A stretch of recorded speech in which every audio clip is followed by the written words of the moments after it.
استقل بشرعه بها يسعد الآوي إليه فيسعد. Thiénaba TV sunu yëf kon ñoo koy bokk taxaw. mbokk ngir daray Thiénaba TV du la rëcc bësal abonné bësal cloche bi ngir lépp nga mën koy am.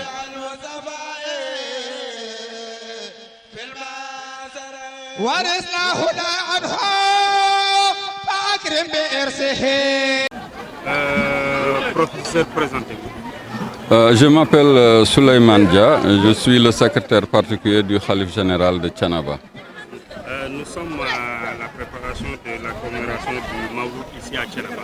Quelle est la particularité du Gamou à Thiénaba cette année? Oui, la particularité de la 145e édition, c'est que nous avons ciblé un thème qui est assez large pour impacter l'actualité.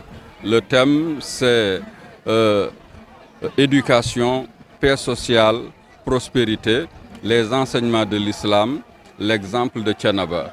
Ce que nous entendons faire tout au long de cette édition, c'est de nous appuyer sur les enseignements de l'islam et l'exemple de Thiénaba pour aborder la thématique de la paix sociale, notamment dans sa relation avec la prospérité.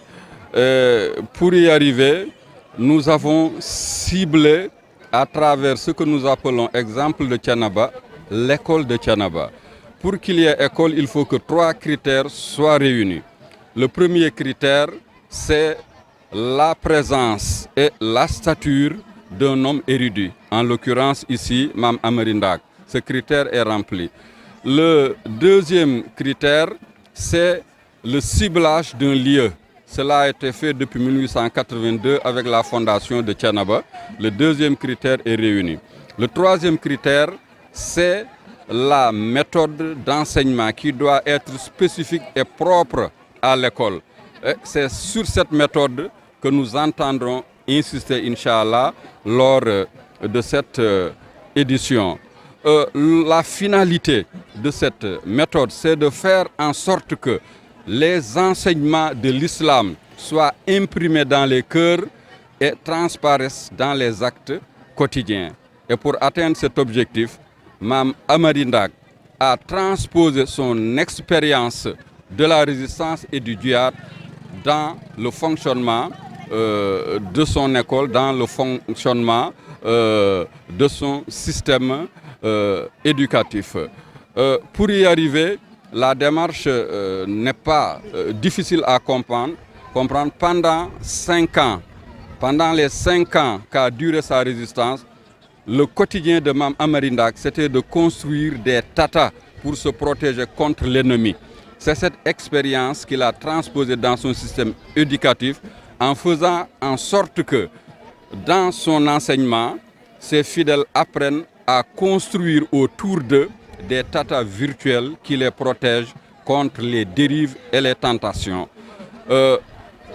L'actualité fait que le Sénégal est aujourd'hui confronté à une dérive majeure et à une tentation majeure que le thème va prendre en charge tout en véhiculant le message du Khalife.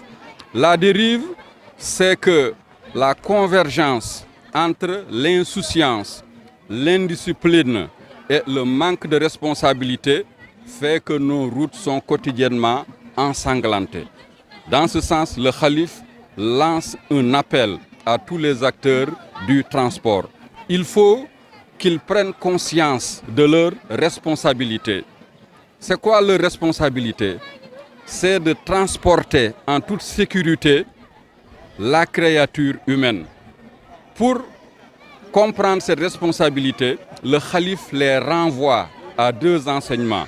Le premier enseignement, c'est la dernière recommandation du prophète Ishaq sur son lit de mort à son fils Jacob.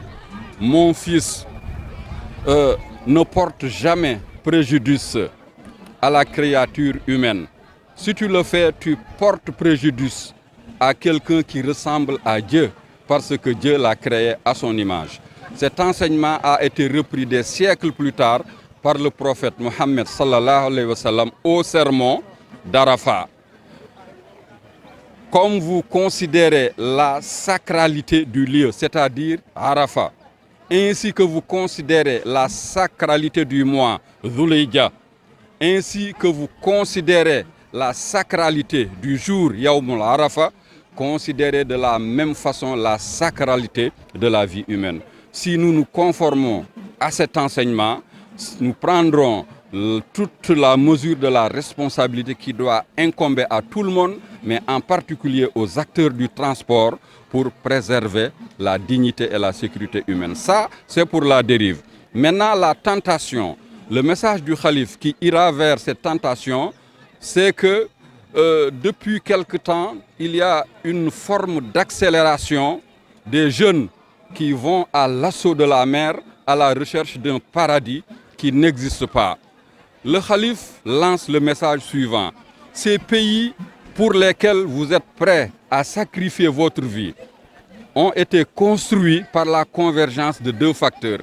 Le premier, c'est des leaders engagés et qui font tout dans la droiture. Le second, ce sont des jeunes engagés et aptes à travailler.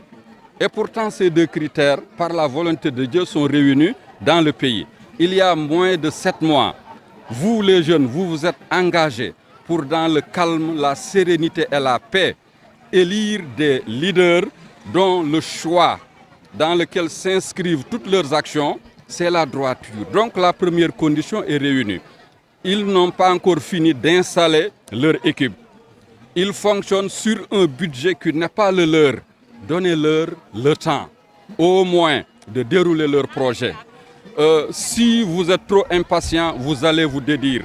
Pourquoi? Parce que vous avez élu une équipe, vous avez l'obligation de l'accompagner.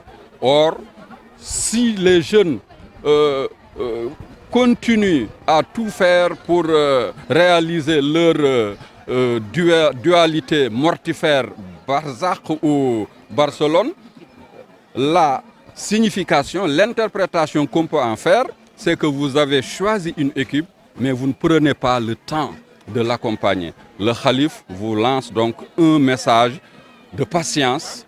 Le Khalif vous lance aussi un message de compréhension. Donnez-leur le temps de s'installer, de dérouler leur projet. Voilà donc les deux messages qu'à travers les différentes manifestations et en particulier lors de la cérémonie officielle, le Khalif va délivrer à la nation. C'est une des particularités qui va singulariser la 140e édition.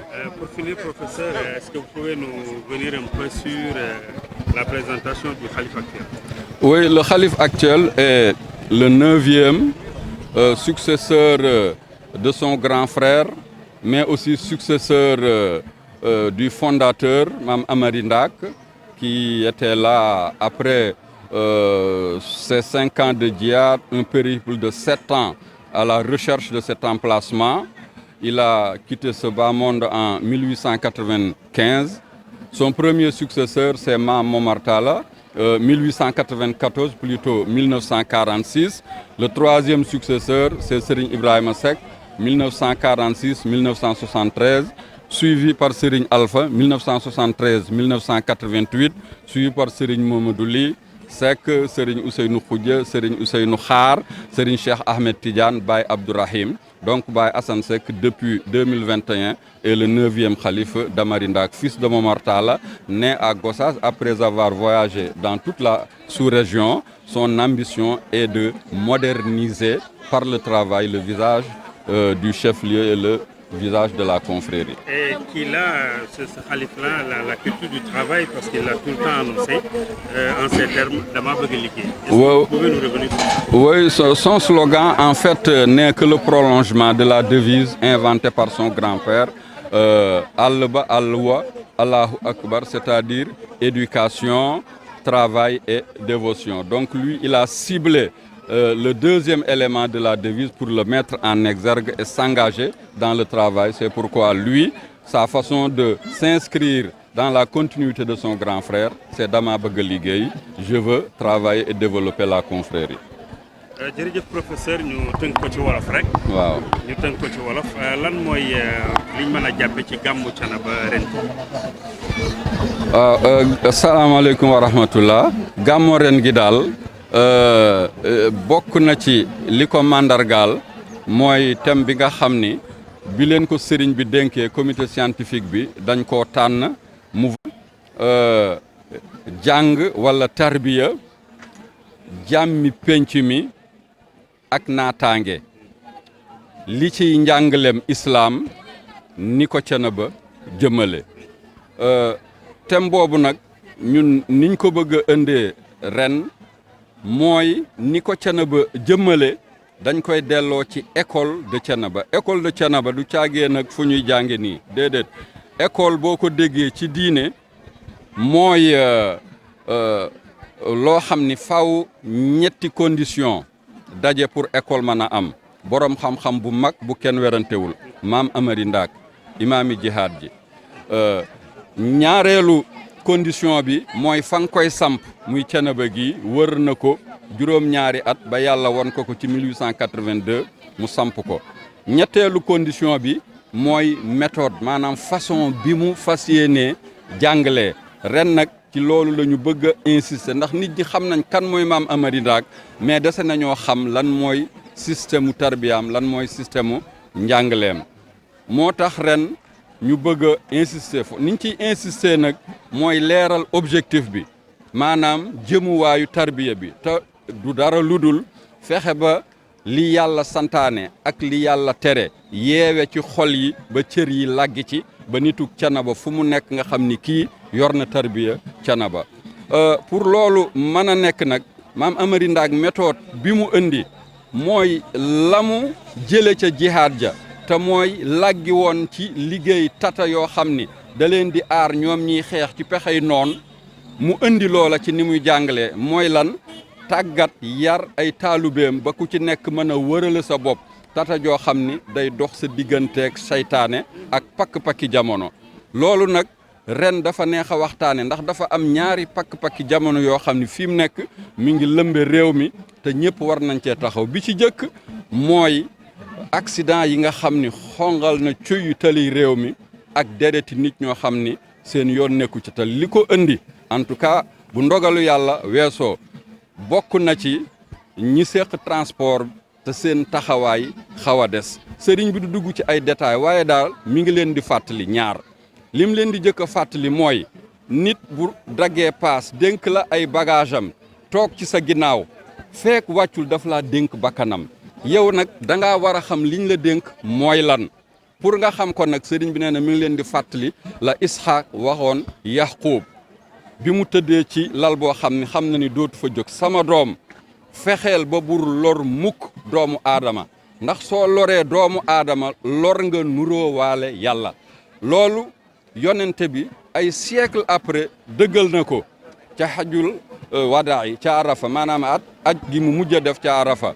mu ni ngeen wormaale barab bi te mooy Arafa ni ngeen wormaale weer wi di Zul Hijja ni ngeen wormaale bis bi di yawmul Arafa wormaale leen noonu doomu aadama bu leen ko lor na ngeen ko jox kaaraange gu mat sëkk ci bakkanam ci alalam ci dignitéem ba ci sax intimitéem loolu su ko ñëpp xamee su ko transporteurs yi xamee ñoom it niñ ko war a xamee dinañu moytu lii nga xam ni mooy xew ci tali bi sëriñ baa ngi koy dénkaane loolu mooy pakk-pakk bu njëkk bi ñaareelu pakk-pakk bi mooy façon bi nga xam ni naka jekk lu fi amoon la waaye dafa yokk xale yi song ko géej gi di wuti Europe sëriñ bi di leen xamal ñaari mbir réew yooyu ngeen xemmeem ba di fa def jéem a def donte seen bakkan day des ci géej gi ñaar doo nga ko tabax te am na fi bi ci jëkk mooy ndaw lu nangoo liggéey kenn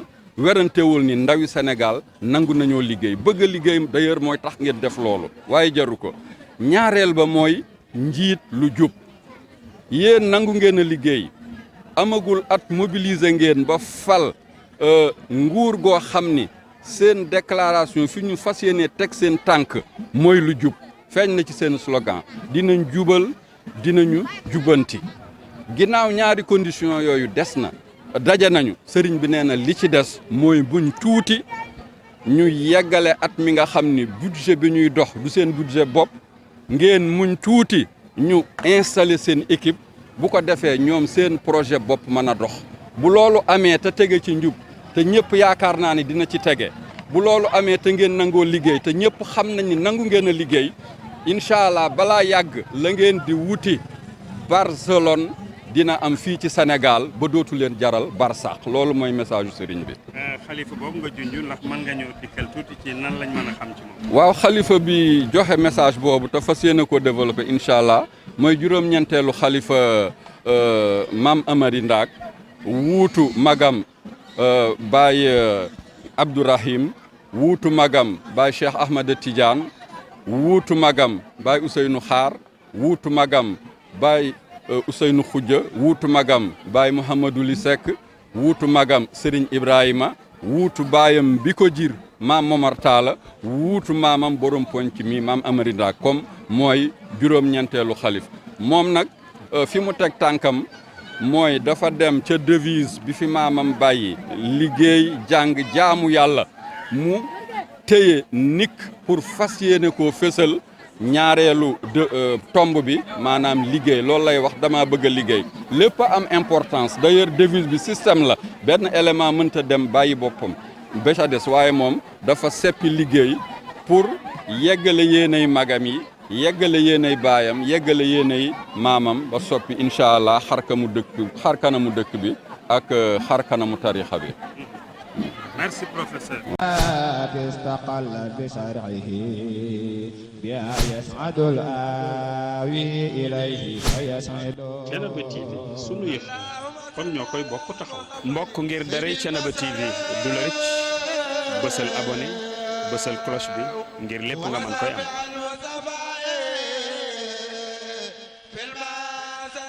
ورثنا هدى عنه فأكرم بإرثه